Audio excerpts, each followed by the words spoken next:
เริ่มฝึกซ้อมขึ้นแล้วงานประกวดนางฟ้าเสียงวีหกปี5กับทักทายสบายดี FC ทุกท่าน FC ทุกคนมาพบมาพ่อกับค่อยเจเบาลาวอีกแล้วคลิปนี้เป็นคลิปเรื่องราวเกี่ยวกับการเคลื่อนไหวของวงเสียงวีหกที่จะมีการจัดกิจกรรมขึ้นในปีนี้ซึ่งหลังจากที่ปิดฤดูกาลพวกเขาก็จะเห็นข่าวว่าเสียงวีหกกำลังกะเกี่ยมงานอันหนึ่งอยู่นั่นก็คืองานน่าจะเป็นงานเลี้ยงบ่ทำผู้ชมงานเลี้ยงงานปบปะสร้างสรรค์กันภายในองค์กรบ่ที่ผ่านมาใน 2-3 มื้อนี้พวกเขาก็เห็นงานเลี้ยงแต่ว่างานเลี้ยงตัวนั้นเป็นเพียงงานเลี้ยงของหน่วยงานของแดนเซอร์เฉพาะแดนเซอร์เท่านั้นแล้วก็มีการเอิ้นหัวหน้าวงทีมงานผู้บริหารไปกินไปร่วมยำแต่ว่าตัวนี้ได้ยินข่าวว่ามันเป็นงานเลี้ยงขององค์กรเป็นงานเลี้ยงของวงแล้วก็จะมีกิจกรรมใหญ่นั่นก็คือกิจกรรมการประกวดนางฟ้าเสียงวิหกท่านผู้ชมและในมือนั่นจะมีการเชิญแอนอรดีมาพร้อมที่จะมาบรรเลงเสียงเพลงมาสร้างสีสันให้บรรดาองค์กรของเสียงวิหกได้เห็นได้ชมความสามารถของแอนอรดีและก็ประธานนพพงศกรอาจจะมีน้องอายขึ้นนำและพวกเจ้าฮู้บ่แม่นผู้ใดเป็นผู้ที่จะเข้าประกวดเป็นผู้ที่จะเข้าแข่งขันถ้าพวกเจ้าได้เห็นแล้วพวกเจ้าก็น่าจะอดหัวบ่ได้ก็หวังว่า FC ส่วนใหญ่คงจะได้เห็นแล้วล่ะเนาะเพราะว่ารูปนี้ถูกเผยแพร่ออกมาประมาณ13ชั่วโมงที่ผ่านมานี่เนาะคือปัจจุบันนี้ทั้งเสียงวีหกทั้งนกพงศกรก็กำลังนำพาทีมงานผู้บริหาร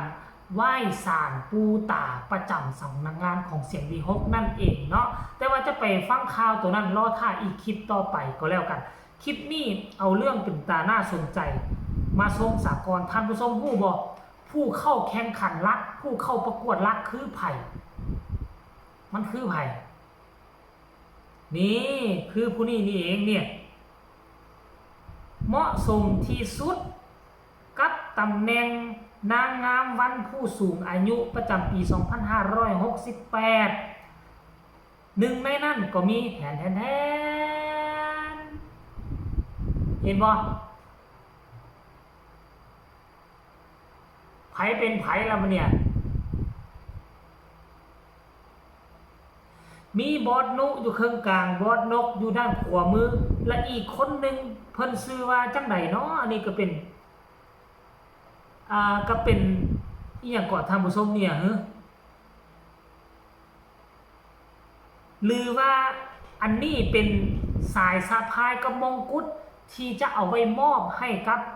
ผู้ที่เข้าแข่งขันหลังจากที่ประกวดกันเรียบร้อยแล้วแข่งขันกันสำเร็จเสร็จสิ้นแล้วก็จะเอาสายสะพายดังกล่าวนี่และมงกุฎดังกล่าวนี่ไปมอบให้กับผู้ที่ได้รางวัลที่1ที่2แล้วก็ที่3แน่นบ่ทั้งบอสนกแล้วก็ทั้งทีมงานผู้บริหารคงจะบ่เข้าไปแข่งขันเองบ่ท่านผู้ชมอันนี้เจเบาแล้วก็ยังบ่เข้าใจเทื่อว่านางฟ้าเสียงวีหกนี่จะต้องเป็นผู้หญิงมาแข่งขันหรือว่าจะเอาสาวประเภท2มาแข่งขันกันแบบคือให้สาวประเภท2มาแต่งสวยแต่งงามแล้วเอามาแข่งขันกันหรือบ่และหนึ่งในนั้นผู้ที่จะเข้าประกวดคือบอสนกหรือบ่อันนี้เจบ่ลาวบ่ทราบอย่างแน่ชัดแต่ว่าเห็นเพิ่นเอาออกมาแล้วนี่ท่านผู้ชมก็ถือว่าเพิ่นจะมีโอกาสได้เข้าไปแข่งขันเพื่อสร้างขบวนการให้มันฟดฟื้นเพื่อสร้างขบวนการให้มันแน่นแฟ้นภายในองค์กรระหว่างหัวหน้ากับลูกน้องหรือบ่เพราะว่าเสียงวีหกนี่เขาบริหารกันแบบอ้ายแบบน้องแบบเพื่อนแบบฝูงบริหารกันบ่แม่นบริหารแบบนักธุรกิจบริหารแบบลูกชาวไร่ชาวนาเอื้อเฟื้อเผื่อแผ่นำลูกน้อง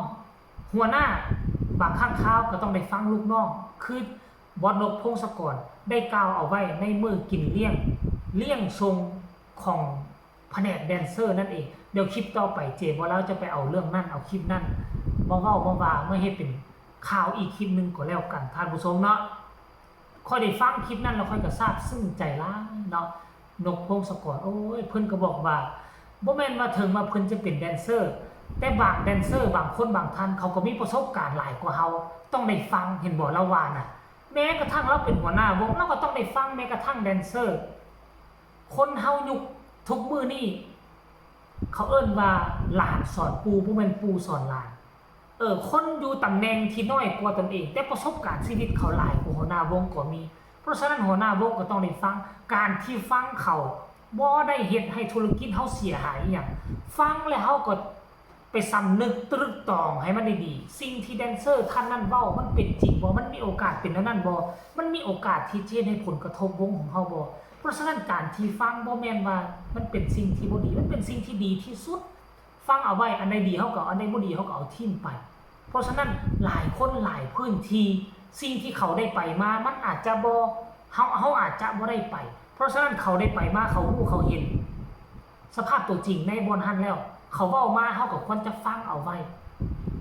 เพื่อเอามาเสริมใส่การเฮ็ดเวียกงานของเฮาอยู่ในองค์กรให้มันดีขึ้นอันนี้แหละคือนกพงศกรและก็บอสนกเป็นหัวหน้าที่ลงมือกระทำและคุกคีนำเขาเอิ้นว่านำลูกน้องดังกับรูปนี่แหละนี่นะจะประกวดนางฟ้าเสียงวิหกเพิ่นก็เอาชุดนี้มาใส่แบบคุกคีลงมือปฏิบัติตัวจริงให้ลูกน้องได้เห็นว่าโอ้หัวหน้าเฮานี่บ่มีแต่เว้าบ่ได้เว้าหลายคือหัวหน้าวงอื่นลงมือเฮ็ดเลยโดยที่บ่ต้องอายบ่มีคำว่าเขินอายถ้าเจ้าอายเจ้าจะบ่มีรายรับเจ้าบ่มีเงินเจ้าบ่มีคำอยู่ในวงการนี้บ่ต้องอายต้องเป็นให้มันหมดทุกตัวละครเป็นผู้ชายหน้าตาดีหน้าตาหล่อเป็นเกย์เป็นกระเทยเป็นผู้เฒ่าแต่งตัวเป็นผู้หญิงถ้าผู้ใดเฮ็ดครบจบอยู่ในบทตัวละครเหล่านี้เจ้าก็สามารถบริหารวงหมอลำได้อย่างที่บ่มีวันจะสะดุดและวงหมอลำของเจ้าก็จะไปต่อโดยที่บ่มีวันหยุดนั่นเองเนาะอันนี้คือความสามารถของนกพงศกรและก็กับย่านุนั่นเองท่านผู้ชมเนาะอีกคนนึงบ่ได้ก็เพราะว่าบ่ฮู้ชื่อของเราอาจจะเป็นทีมงานผู้บริหารอีกคนนึงที่อยู่ในเสียงวิหกนั่นหรือบ่เนาะท่านผู้ชมคลิปนี้ก็เอามาฝากเอามาต้อนกันเพียงสำนี้เด้อเนาะเอาพอหอมปากหอมคอกันเคลื่อนไหวการซ่อมการซ่อมในค่ำคืนนี้แหละก็เห็นเวทีใหญ่อยู่ได้เวทีซัมหมอลำซิ่งแล้วกำลังฝึกซ้อมกันว่าซั่นเห็นเขาเคลื่อนไหวเนาะฝากทุกคนกดไลค์กดแชร์กดติดตามให้แด่เพื่อจะบ่พลาดในคลิปต่อไปที่สำคัญอย่ากดข้ามโฆษณาขอแล้วกันเนาะใครมีคำตำหนิติชมคำคิดคำเห็นคือโดยใดขอความกรุณาส่งข่าวมาหาเจบ่าวลาวทางใต้คอมเมนต์เนาะพบกันใหม่ในคลิปหน้าสำหรับคลิปนี้เจบ่าวลาวขอกล่าวคำว่าสบายดีบ๊ายบาย